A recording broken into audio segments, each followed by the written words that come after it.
Pues Miguel Ángel, antes de empezar estábamos fuera hablando y decíamos, bueno, cuando empecemos el programa habrá que empezar por el principio, ¿no? Diciendo, ¿qué es la construcción sostenible? ¿Y para ti qué es? No, pues para mí la construcción sostenible es el tipo de construcción que se realiza con materiales sostenibles y que es sostenible a lo largo de toda la vida útil del edificio, y que además el edificio tiene una vida útil muy larga, porque lo menos sostenible es un edificio que se destruye. Entonces hay que concebir el edificio desde su uso, con el diseño y los materiales que se utilizan, pero también durante su construcción, luego durante todo su uso, y luego que la vida útil del edificio sea lo más larga posible, y tener en cuenta también qué se hará con ese edificio cuando finalice la vida útil. Claro. Y cuanto más vida útil de un edificio, Aurora, Víctor, ¿es más sostenible o no tiene por qué? ¿Qué pensáis? Hombre, si tiene más vida, mejor, claro, ¿no? O sea, si tú haces un edificio que en vez de para 30 está pensado para funcionar 50, 100, obviamente es mucho mejor. Y de hecho se pide que, por ejemplo, las rehabilitaciones que se hagan, en vez de que se haga una rehabilitación con unos objetivos y a 5 años tengas que hacer otro, ¿no? Que sea un edificio que tenga una rehabilitación en profundidad y que pueda responder a objetivos más adelante, ¿no? Por supuesto. Sin duda alguna, la perdurabilidad, por decirlo, del edificio es importante.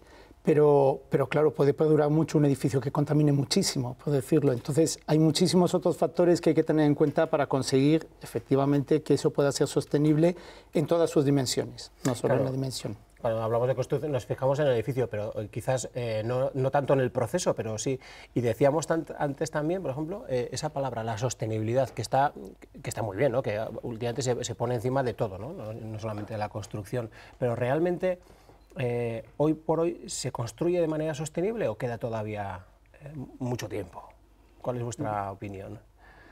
Pues bueno, se va construyendo más de forma sostenible, pero aún hay un camino largo por recorrer, y la verdad es que van a venir revoluciones importantes en todos los agentes que están en la cadena de valor de la construcción, por decirlo. Vienen obligaciones muy importantes que obviamente afectarán también mucho a los usuarios, pero se ha recorrido un camino, pero aún queda mucho camino por recorrer. ¿Cómo lo ves tú, Aurora? Sí. Eso es lo que dice Víctor, pero desde luego que de 10 años aquí pues la revolución ha sido clarísima, ¿no? En la eficiencia energética, en la conciencia de los materiales, en la conciencia de que las renovables no es algo anecdótico que lo hacen 4, sino en la conciencia de qué pasa con el material que uso, ¿no? Y claro, eso pone las pilas un poco que hemos comentado antes, a las empresas. Ahí es donde quería llegar, Miguel Ángel, porque Rockwool está reconocida como la firma de materiales de construcción más sostenible del mundo. Eso, aparte de ser un orgullo, entiendo yo, es por algo, ¿no? Sí, nosotros la sostenibilidad desde el punto de vista de Rockwool y de los materiales que producimos la entendemos desde dos aspectos. Desde el impacto en la huella de carbono, digamos, de los materiales, el impacto negativo que es inevitable que tengan los materiales en su fase de producción, más pero luego compensado con creces con el impacto positivo que tienen durante su vida útil, porque para que un edificio sea eficiente energéticamente, para que un edificio consuma poco, emita poco, necesitamos que esté bien aislado. Claro. Entonces, desde la parte de producción, el grupo Rockwool es pionero y líder mundial en la tecnología de lana de roca, y pionero también en la ambición de descarbonizar todas sus plantas y hacer que esa producción sea lo más eficiente posible desde el punto de vista energético y de minimizar la huella de carbono de los productos. O sea, que aparte del producto, que ya de por sí constituye un elemento importante para generar edificios sostenibles, el trabajo para dar con ese producto también lo tenéis que hacer sostenible. Por supuesto. Si al final se trata de un balance, tú, digamos, gastas unos recursos para producir, y luego ese producto te da unos beneficios durante muchos años. Por eso hablaba antes, cuantos más años tengas ese beneficio y cuanto menos sea esa inversión inicial en recursos, el balance es más positivo, y eso ayuda a que ese edificio sea más sostenible en su conjunto. Claro. Aurora, decías, hay que intentar, antes, ¿no? Fuera de cámara decías, hay que intentar conseguir las emisiones cero, ¿no? O sea, ¿pero ¿eso es una utopía o es posible? ¿Cómo lo veis ahí vosotras desde la universidad, ¿no? Bueno, alumnos, pues sí.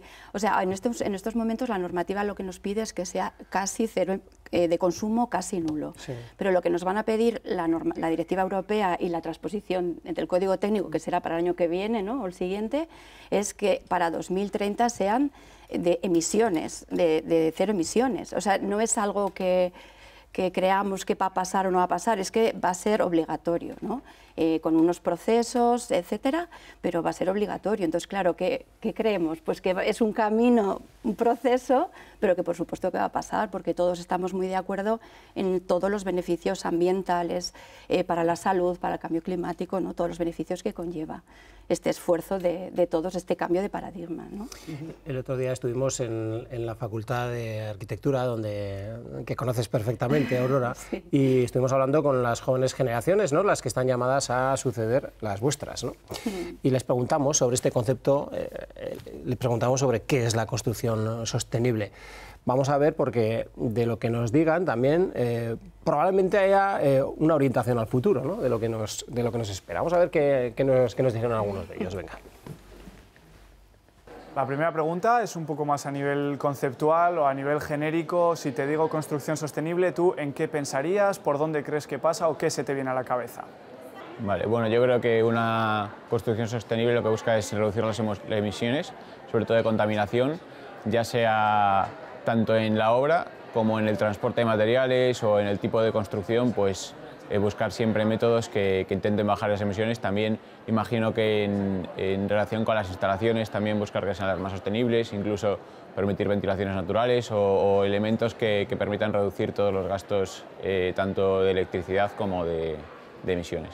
Pensaría en una construcción que asegure que el impacto medioambiental sea la menor posible, digamos, que sea consciente sí, de su impacto y que se asegure de que los materiales utilizados y el diseño sea responsable con el medio ambiente y con las personas las que viven en su interior también. El diseño previo a la hora de pensar cómo va a estar construido el edificio, desde los materiales de la fachada y cómo se construye todo eso, tener en cuenta el consumo que tienen, la preparación de los materiales y la construcción, y luego en el uso del edificio, o sea, en la vida útil del edificio, qué consumos va a haber.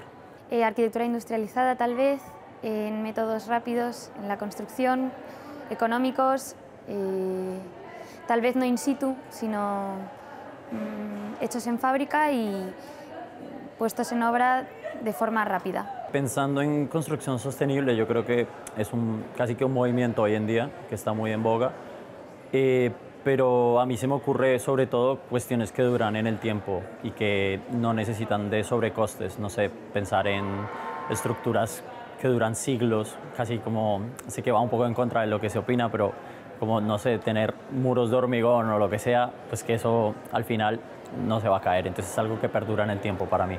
Es una inversión a futuro. Escuchando a este último alumno, me estaba acordando de los egipcios. ¿Eso era sostenibilidad o no, Víctor?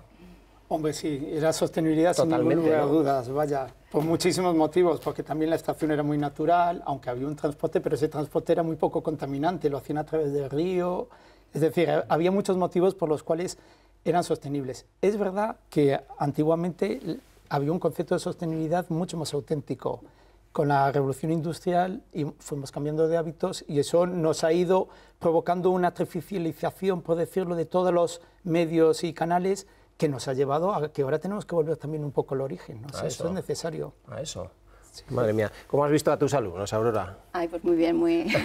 Eso decíamos que las nuevas generaciones lo tienen clarísimo, ¿no? O sea, como su responsabilidad como futuros arquitectos y con un impacto claro en la sociedad. Está muy bien. Una cosa que no hemos hablado mucho es el tema del uso del edificio, ¿no? Porque estamos hablando ahora mucho de cómo son los materiales, de su durabilidad y tal, pero también es muy importante entender el uso del edificio, ¿no? Que ahí va a vivir unas personas que van a vivir en invierno, en condiciones de verano, que nosotros trabajamos mucho eso, y claro, y en invierno lo que no queremos es que nadie pase frío porque no pueda encender la calefacción, y eso es detrás de todos estos conceptos de viviendas muy pasivas, etcétera, ¿no? Eso es. Entonces, claro, también impactas en temas como la pobreza energética. Es que no queremos que hoy en día exista ni siquiera ese concepto, y ese concepto es un concepto relativamente nuevo, ¿no? Sí, porque estamos hablando de edificios que son habitados y que son ocupados por personas que tienen que estar en las mejores condiciones, ¿no? Eso es. Y ahí es donde entran los materiales, que yo quiero que nos cuentes por qué la lana de roca. Bueno, la lana de roca es un material que viene de la naturaleza, viene de la piedra. Lo podemos reciclar infinitas veces. Nosotros el material sí, de nuestra planta volvemos a reciclarlo, lo podemos volver a convertir de la roca, hacemos lana de roca, y de la lana de roca podemos volver a hacer más lana de roca. Las dificultades que tenemos a veces son dificultades burocráticas, que sería otro tema, es decir, se impulsa el reciclaje, etcétera, pero nosotros la mejor forma de reciclar es devolver los materiales a nuestra planta. Nosotros en España solo tenemos la planta aquí en Navarra, en Caparroso, y dentro de Navarra el Gobierno de Navarra nos ha ayudado a poder transportar esa lana de roca para reciclar con cierta facilidad, pero cruzar fronteras autonómicas o cruzar autonomías es complejo a nivel burocrático. Claro. Entonces, es como que hay un freno de mano echado ahí burocrático, sí, ¿no? Se intenta impulsar, claro. Pero a veces no se ponen todas las facilidades. No obstante, la lana de roca también es un material que al venir de la roca es inalterable en el tiempo, mantiene sus propiedades durante mucho tiempo, hablando como el último alumno que hablaba del tema de durabilidad. Sí. Protege contra los egipcios usaban rocas, ¿no? Protege contra incendios también, porque un incendio es muy poco sostenible, tanto a nivel de emisiones como a nivel de agua que se utiliza, a nivel de que se ha de volver. Sí, por es ignífugo, ¿no? Ese material. Es ignífugo el material, entonces, bueno, por esas, y sobre todo, y tiene su principal característica, es muy buen aislante térmico y acústico también, que hablábamos de confort en el interior de las viviendas. Entonces, bueno, es un material muy apropiado para construcción. La importancia de los materiales. Luego decía una alumna también una cosa que me ha parecido interesante, que es la rapidez, hacer los edificios rápidos. No sé si os habéis podido quedar. Sí, ¿Y eso por qué?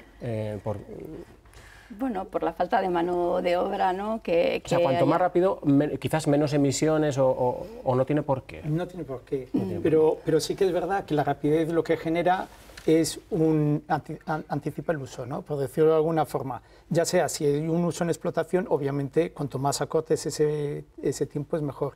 Pero también es verdad que reduces muchos riesgos, reduces riesgos financieros, riesgos económicos, pero también riesgos de salud. Es decir, la salud, dependiendo de cómo se construya, pues tiene más riesgos o tiene menos riesgos la construcción, por decirlo. Una construcción hecha de una forma pues industrializada, como comentaba también alguna de las alumnas, y en donde se hace pues en un entorno muy controlado, bajo una nave industrial, donde realmente todas las medidas de seguridad están muy estudiadas, por decirlo, pues claro, no tiene nada que ver con un entorno de obra al aire libre, con todas las inclemencias climáticas, etcétera. Digamos que en ese sentido es verdad que desde todas estas perspectivas es interesante acortar la ejecución de las obras.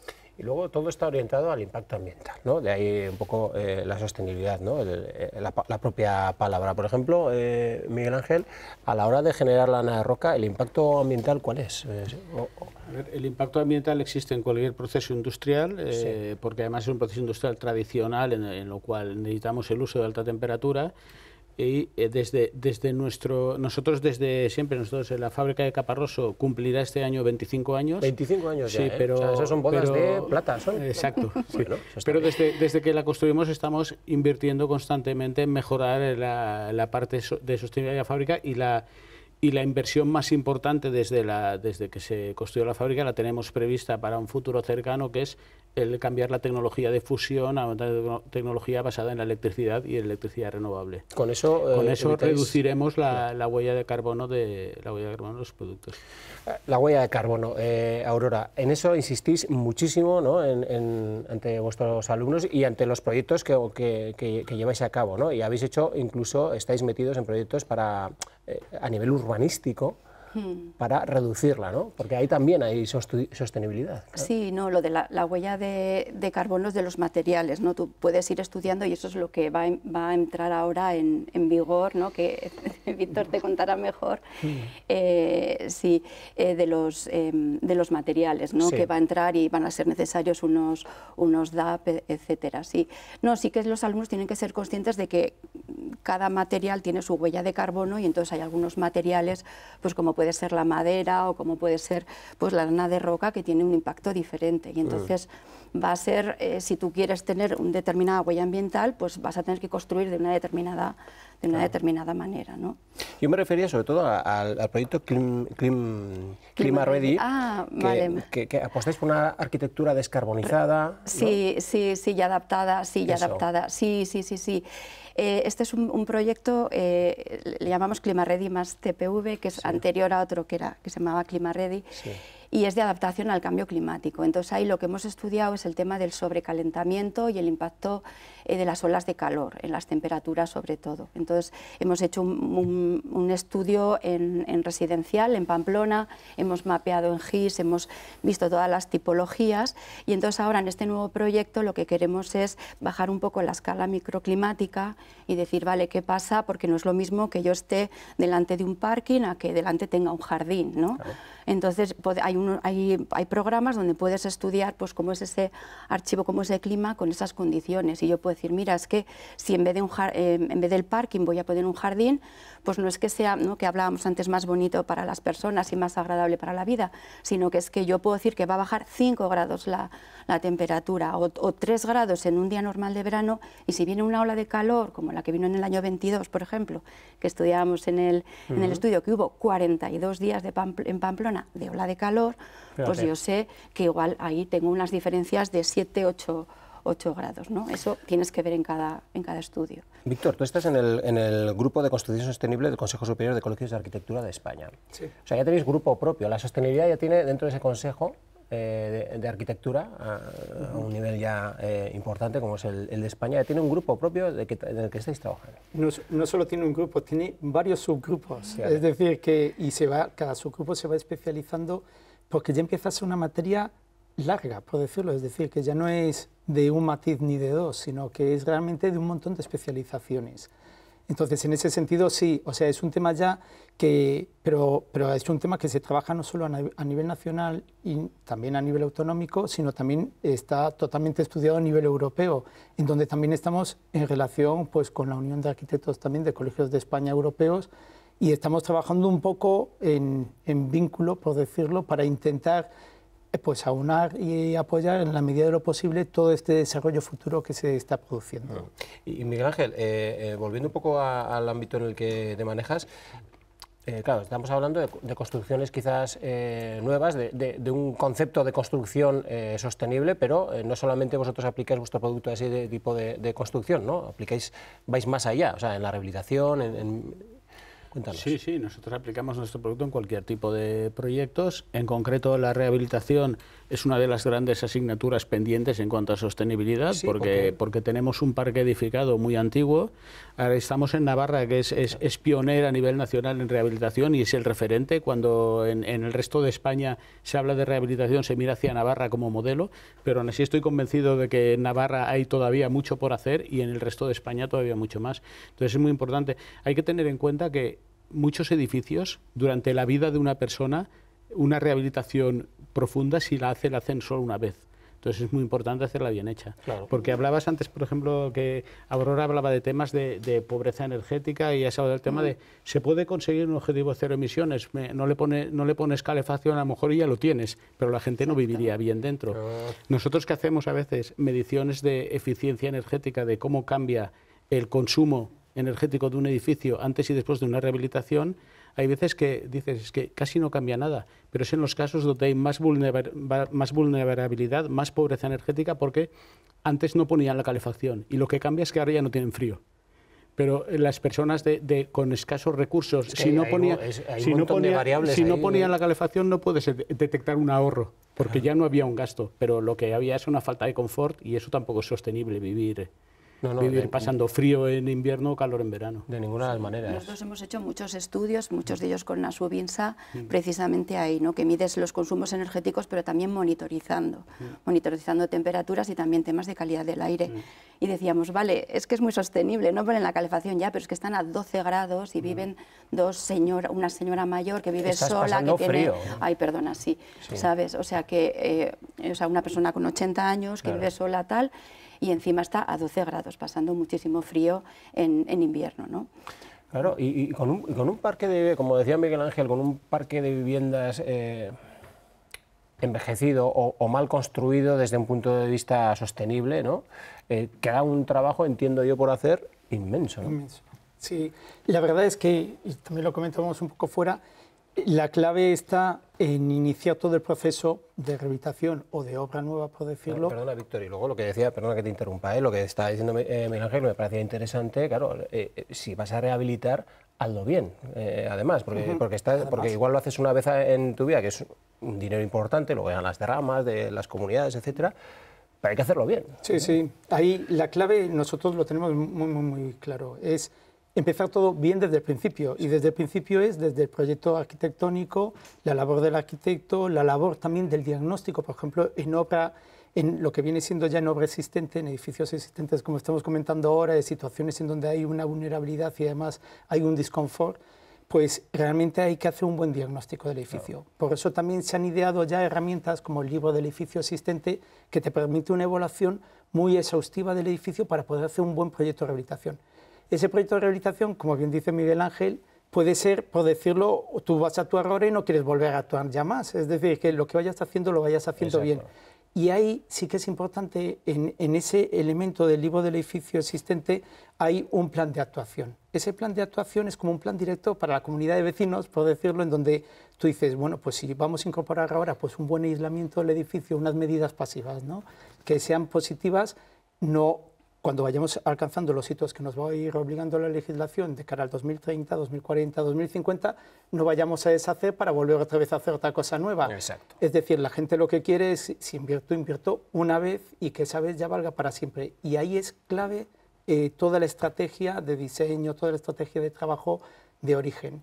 Y en eso es fundamental apoyarnos pues, con buenos materiales, con buenos agentes en todo ese trabajo. Y estamos terminando ya, y estar en buenas manos, Aurora, entiendo yo, ¿no? Ahí es donde tenéis que inculcar sobre todo estos conceptos de sostenibilidad, de crear un mundo habitable, ¿no?, en vuestros alumnos, ¿no? Sí, sí, ahora, mira, me estaba acordando ahora en segundo, por ejemplo, que hacemos unos proyectos coordinados con nuestros compañeros de proyectos y también de estructuras. Este año estamos haciendo un mercado que se pueda deconstruir, ¿no? Entonces dices, como la cocina, ¿no?, de Ferran Adrià, ¿no?, la deconstrucción. Pues un mercado que está ahí para 10 años, pero luego eso no lo voy a tirar, ese mercado luego lo voy a poner en otro sitio, ¿no? Entonces ahí hay un pensamiento en los alumnos de qué tipo de material, qué tipo de soluciones, y la verdad que los alumnos, claro, pues muy interesados porque lo ven como necesario, claro. No ven como algo que sea como superficial o una moda, ¿no? Lo ven como interesante, o sea, como necesario. Así es. Miguel Ángel, y nos decías hace poco, 25 años en Caparroso, pero aspiráis ya a consolidar, bueno, ya lo tenéis consolidado, pero bueno, a seguir avanzando, ¿no?, en este campo, ¿no?, en el que os movéis. Como decía, desde que tenemos la fábrica, cada año hemos invertido constantemente en mejoras, muchas de las mejoras relacionadas con temas de sostenibilidad, porque no solo son el consumo de CO, las emisiones de CO2, son otro tipo de emisiones en general, es el uso de agua, hay muchos parámetros que hay que intentar mejorar, y contamos con la suerte de pertenecer a un grupo que es líder en lana de roca en el mundo, entonces es muy potente tecnológicamente, y mucha de la innovación tecnológica que hacemos se va orientada a mejorar el proceso productivo para hacerlo más sostenible, y los objetivos que nos planteamos son muy ambiciosos. Más allá, por ejemplo, este año hemos rehabilitado nuestras propias oficinas para dotarlas de mejor aislamiento, hemos instalado una planta fotovoltaica, hemos recuperado una inversión en una recuperación de calor en planta, vamos constantemente invirtiendo en mejorar nuestra huella de carbono. Si yo trabajo en sostenibilidad, tengo que dar ejemplo con los míos también, ¿no? Es que es así, es que no queda otra. Pues Miguel Ángel, Aurora, Víctor, ya veis qué corto se hace esto, ¿eh? Aurora, has estado cómoda, ¿verdad? Muy bien, muy a gusto, sí, gracias. Yo, como siempre digo, nos falta el café, pero eso nos lo tomamos ahora a continuación, antes de la segunda parte del programa. Gracias. A los tres, de verdad. Gracias.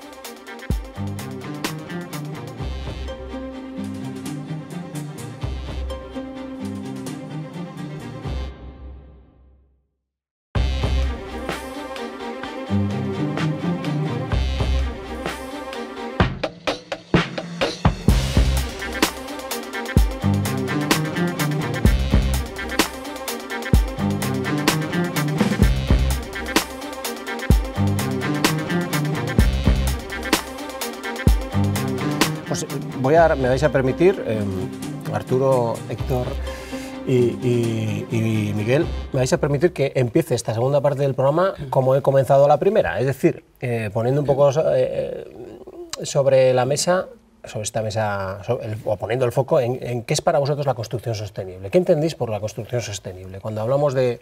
Es una palabra muy manida últimamente, se aplica a muchos campos, pero en el campo de la construcción, por ejemplo... Pues entendemos por construcción sostenible cuando mejoras la eficiencia energética de las viviendas a la vez que mejoras el confort y la salud de las personas y usando materiales responsables con el medio ambiente, reciclables, etc. O sea, ponéis el foco, o ponemos el foco también en las personas. Efectivamente se construye para las personas que buscan una vivienda y cada vez entiendo yo, Miguel, que buscan eso, ¿no? Sentirse bien en esa vivienda, ¿no? Así es, cada vez tenemos más demanda de compradores que valoran pues todo lo que es las mejoras energéticas, de eficiencia y demás. Entonces, el mercado, que ahora mismo está muy, muy lanzado, ¿no? Y, que todo lo que entra todo lo que entra sale, efectivamente, pero estamos viendo desde Inmobiliarias LM, detectamos que cada vez se aprecia más esa tendencia que comentábamos antes de compradores y también vendedores dispuestos a mejorar su vivienda para ponerla en el mercado. Fíjate, Héctor, vosotros os habéis convertido en la primera empresa constructora en recibir el sello del edificio sostenible de AENOR, ya lo he dicho bien, por una edificación que estáis ya construyendo con madera en Madrid, una edificación pública, ¿no? 52 viviendas. Es una promoción pública de la empresa municipal de vivienda que la licitación es proyecto y obra, o sea, desde el origen tienes que pensar el edificio, es una edificación hecha en madera, tanto la estructura, la fachada y pensada para que tenga cero emisiones. Es la primera que certifica AENOR, porque los sellos de sostenibilidad hasta el momento eran británicos en su mayoría, y AENOR quiere sacar el primer sello para certificar viviendas sostenibles, y en este caso queremos certificarla como Premium, que sería el máximo nivel que otorga AENOR. Estamos en la fase 2 del proyecto, estamos ya en ejecución, terminando la parte de estructura y fachadas, y la verdad es que está quedando bastante bien. Esto es madera, pero tú, por ejemplo, ¿qué entiendes por la construcción sostenible? Pues bueno, pensar que tenemos que mejorar un sistema de producción que llevaba sin evolucionar un siglo quizás. Sí que es verdad, sí, seguimos construyendo más o menos parecido a lo que hacíamos hace 100 años. Sí que es verdad que hay que tener un poco de cuidado, sobre todo medir también las consecuencias económicas que produce la sostenibilidad, que entiendo que no todo vale y hay que medir bien esa huella de carbono y su coste. Arturo, el trabajo que desarrolláis en Aisla Home, ahora vamos a hablar un poquito más en detalle, pero fíjate, hemos estado en vuestras instalaciones, hemos hecho este reportaje que quiero que veamos para comentar algún aspecto en concreto del trabajo en materia de sostenibilidad que estáis desarrollando. Aisla Home nace en 2011 en Tudela como una empresa especializada en el aislamiento insuflado de vivienda habitada. Consiste en inyectar aislante en las cámaras de aire de las fachadas, falsos techos de las viviendas. ¿Para qué se hace esto? Pues por ejemplo, si en tu casa tienes mucho frío en invierno o calor en verano o gastas mucho en calefacción, pues con una mejora del aislamiento convertimos tu vivienda en un lugar más confortable y además más eficiente energéticamente. Principalmente el cliente lo que nota es frío, ¿no? Que la temperatura que alcanza con la calefacción se va muy pronto, no la mantiene, y lo que nosotros hacemos al aislar la vivienda precisamente es que permanezca esa temperatura, ¿no? Que la casa sea más independiente del frío exterior. Esta técnica es aplicable a todo tipo de viviendas. Relativamente sencilla de aplicar, rápida y muy efectiva. Entonces, en unas pocas horas somos capaces de cambiar radicalmente el comportamiento térmico de una vivienda. Ahorras energía, con lo cual estás contribuyendo a reducir la huella de carbono y a hacer un hogar más eficiente. Trabajan además con materiales naturales y sostenibles, como la lana de roca, la lana mineral, la celulosa. Hacemos una cata, vemos la cámara de aire, el espesor de la fachada para rellenar, de los techos, y le proponemos un aislamiento de todo el conjunto de la vivienda. El trabajo consiste en realizar unas pequeñas agujeros a través de los cuales inyectamos el aislamiento. Son varias las zonas de una vivienda que pueden aislarse. Desde las fachadas, los cajones de persiana, los falsos techos, las cubiertas, los puentes térmicos como las vigas o los pilares y en muchos casos hasta los suelos. Cuentan con oficinas en Navarra, País Vasco y Madrid. Principalmente trabajamos la zona norte, ¿vale? De Madrid hacia arriba, pero sí hemos trabajado también en la zona de Levante y sí, trabajamos todas las zonas. Es una forma de ser sostenible y contribuir a la eficiencia energética. Claro, es una forma de ser sostenible, como dice nuestra compañera Carla, que es quien ha hecho este reportaje, de contribuir a la sostenibilidad, sí. Pero claro, eso es porque las cosas no se han hecho bien hasta ahora, entiendo, ¿no? Y ahora es momento de empezar a restañar las cosas que se podían haber hecho mejor, ¿no? Sí. O es porque no había conciencia, ¿no? Quizás antes, no lo sé. Sí, bueno, en parte, llevamos el parque de viviendas en España es desde hace muchos años, es un parque inmenso, ¿no? Hay muchas viviendas construidas antes del año 79 donde no había normativa de aislamiento, con lo cual esas viviendas están con 0 aislamiento, entonces se pueden trabajar muy bien. Luego a partir Además, de... es que esas viviendas, perdóname Arturo, claro, como decía uno de vuestros compañeros, se construye, o sea, se está actuando no solamente en lo que es la pared, en los pilares para romper para el puente térmico, en los techos, en un montón de aspectos que tiene esa edificación, ¿no? Estáis actuando. Sí, claro, tenemos que considerar cualquier detalle constructivo que pueda mejorarse, ¿no? Entonces, pues como te comentaba, las viviendas de antes del 79 se pueden aislar muy bien porque tienen muchos huecos donde no hay nada de aislamiento, ¿no? Pero a partir de la crisis del petróleo empezó a salir la normativa con la subida de los precios de la energía. En los años 70 salió la normativa de que hay que ya aislar las viviendas. Pero claro, en los años 80, 90, pues empezaba a aislar con 2-3 centímetros de poliuretano, que era un aislamiento muy deficiente. Entonces también tenemos ahí un campo muy grande para poder trabajar. Claro, claro.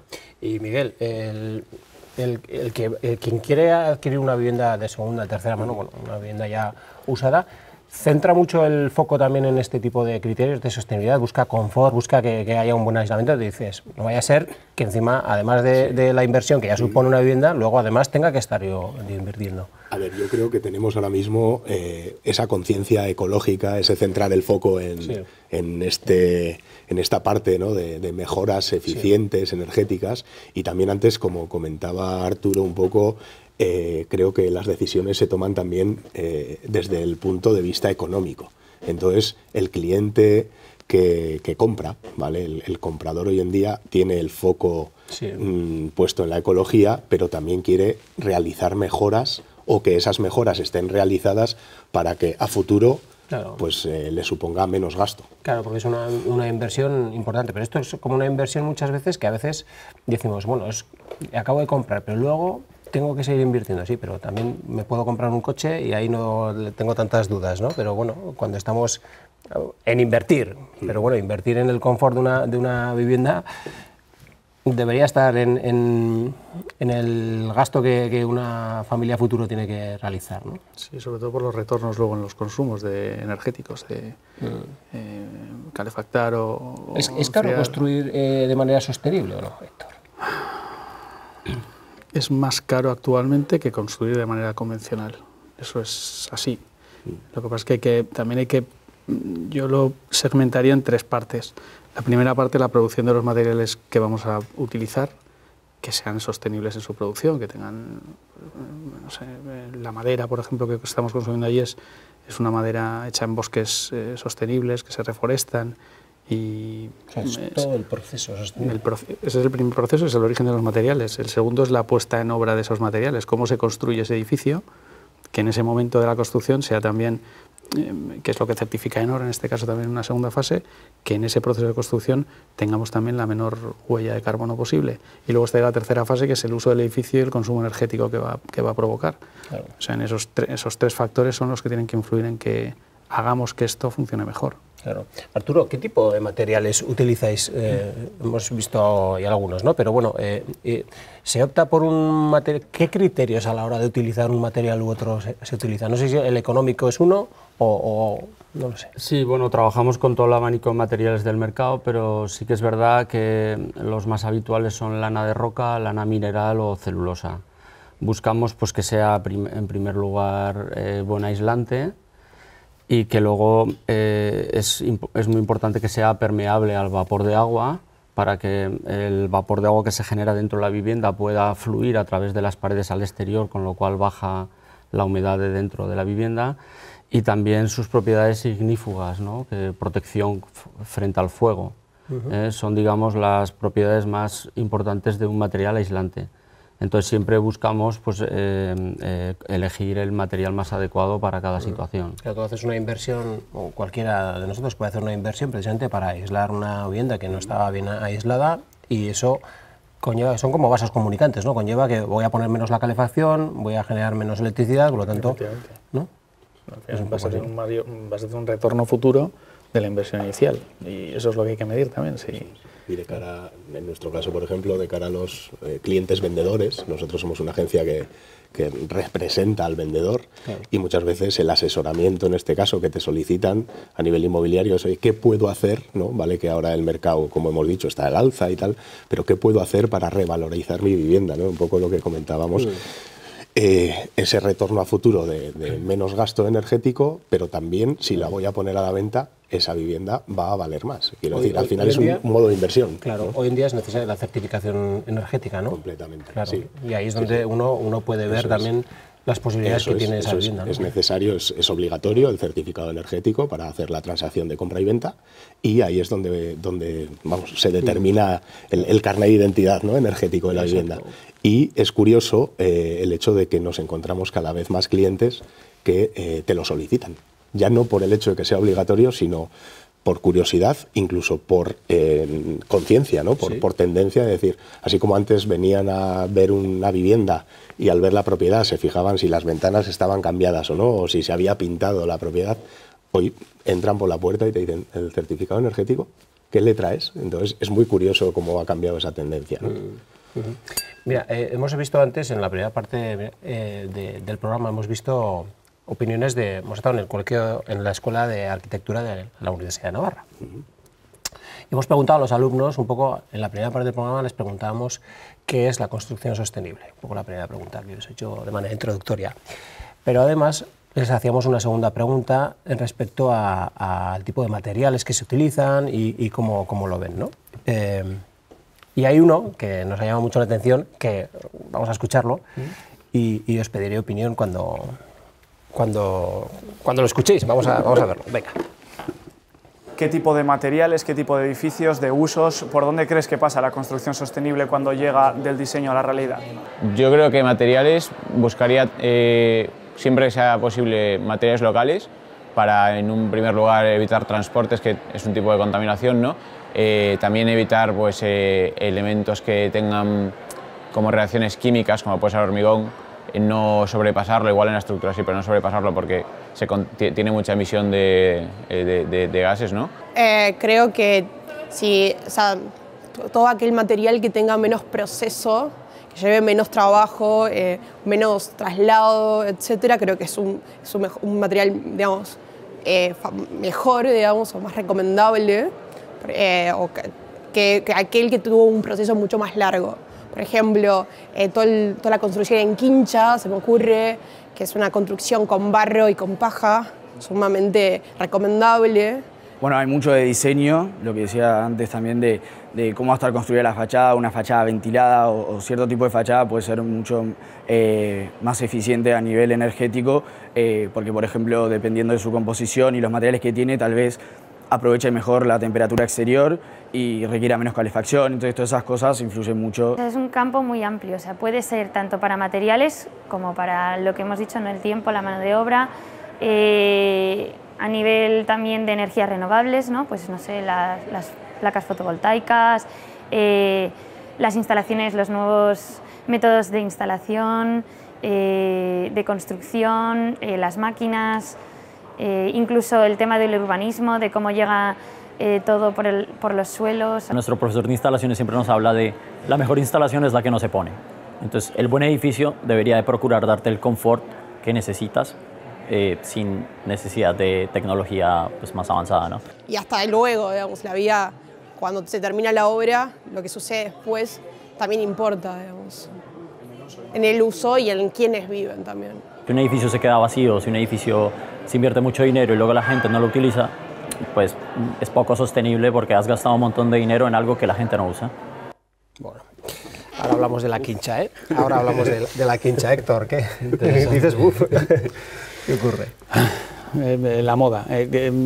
A mí la madera, Héctor? Cuéntanos. Yo, a ver, se denostan materiales como el hormigón y yo no soy partidario de intentar cambiar ahora mismo y volver al siglo XIX y construir todo en madera, porque tampoco estamos haciendo que no estamos mejorando en nada. Yo sí que soy partidario de utilizar mejores hormigones. Hay hormigones que ya están con emisiones reduciendo un 60% la emisión de una hormigón. Referencia a todo lo que supone. Sí, porque ahora parece que el hormigón es algo que no se debe utilizar. Bueno, yo no lo sé, lo sabrán los alumnos de arquitectura, porque yo soy un profano en la materia, perdóname. Pero en la fabricación de un... A ver, hay que medirlo todo. En la fabricación de un metro cúbico de hormigón generamos una tonelada de CO2, eso es cierto. En un viaje transoceánico, por cada persona que se monta en un avión, generamos una tonelada de CO2. En un edificio de 50 viviendas, podemos estar empleando 4.000 metros cúbicos de hormigón, que son 4.000 toneladas de CO2. Eso serían 4 viajes transoceánicos. Quiero decir, tenemos que tener también mesura y no demonizar materiales que hasta el momento han funcionado muy bien, optimicemos su proceso de fabricación, optimicemos su proceso de puesta en obra, pero no intentemos hacer casas de barro y paja. Ya. Arturo, cuéntame. Bueno, pues yo creo que hay que interpretar también, hay que entender los materiales de construcción como el ciclo completo de la vida del producto. O sea, no solamente el coste que tiene su fabricación, como por ejemplo fabricar hormigón, pues tiene un coste, pero claro, el hormigón te va a aguantar muchos, muchos años, posiblemente más años que la madera, ¿no? Entonces hay que entender que el ciclo... se recicla. Sí, bueno, se recicla también el hormigón. Sí. Que se recicla. Exactamente, entonces hay que entenderlo, los materiales aislantes, algunos también requieren energía para su fabricación, bueno, todos requieren energía, unos más, otros menos, pero hay que ver los 50 años que te va a durar el material aislante, pues el balance neto es que va a reducir la huella de carbono. Entonces hay que entenderlo en el ciclo completo, claro. No solamente en el momento de la fabricación del material o de la instalación, ¿no? Y viviendas habitables, claro, que puede ser como una... quiero decir, claro, una vivienda es para habitar, evidentemente, sí, pero muchas de ellas no la están. Entonces, bueno, sí, hay que construir viviendas para ser habitadas y con el confort necesario para... Sí, o sea, cuando hemos visto esto, el material el quincha, la quincha. No me veo ahora mismo, no me ha tocado gestionar una compra-venta, una transacción de una vivienda hecha de barro. Veo las caras de Héctor y al final... Igual son conceptos, yo entiendo un poco lo que decía esta alumna, son conceptos que están ahí, o sea, no quiere decir que sean universales para todos, porque cada uno entiende. Correcto, es que hay que emplearlas. Ellos hablaban también de los elementos de proximidad, ¿no? del consumo en proximidad. Hay que entender que todos los fabricantes de celete y madera son finlandeses o son nórdicos, con lo cual también emites habrá que hacer la trazabilidad de esa huella de carbono hasta llevar del bosque a la fabricación, traerlo aquí. Quiero decir, hay que medirlo todo bien para decir si un material es apto o no apto y sobre todo para no demonizar materiales que han funcionado y que funcionan muy bien. Entonces, en países como Estados Unidos o India están ya desarrollando hormigones que se están utilizando en pavimentos con una huella de carbono reducida en un 80% a un hormigón convencional de clinker, pues yo abogaría por ir en esa línea, que es un material que va a durar, tiene una durabilidad mucho mayor que cualquier otro porque se ha demostrado y que ha dado unos resultados magníficos. Claro. La quincha no lo tenéis entre vuestro catálogo de productos. No. Nosotros es que somos más rehabilitación sostenible, ¿no? más que construcción. Nosotros partimos de un edificio ya construido con todos sus defectos de diseño, de ejecución o los defectos que se pueden ocasionar como consecuencia del paso de los años, ¿no? Gana mucho un edificio cuando se le aplican criterios de materiales, ¿no?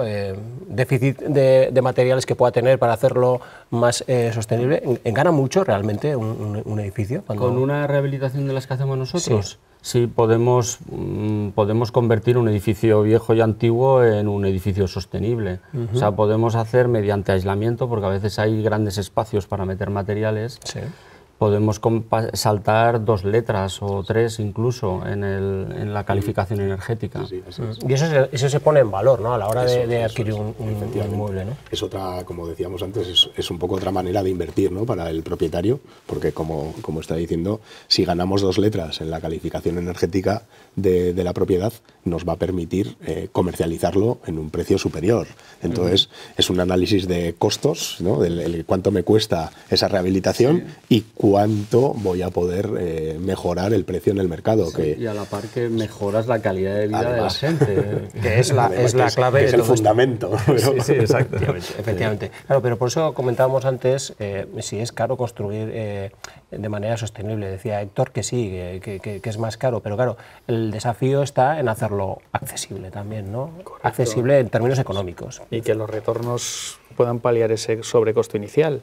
Eso y es hacerlo que con se pueda cabeza. Amortizar Claro, y por eso digo que tenemos que tener cabeza desde el inicio del desarrollo de una operación en dónde está situada. No es lo mismo construir en Tudela que construir en el Baztán, pues imagínate en toda Europa. Entonces no se pueden hacer estándares de construcción para todos los sitios. No es lo mismo Sevilla que Bilbao. Entonces muchas veces las modas generan que todo el mundo queramos hacer lo mismo en todos los sitios y a mi entender, no se debe.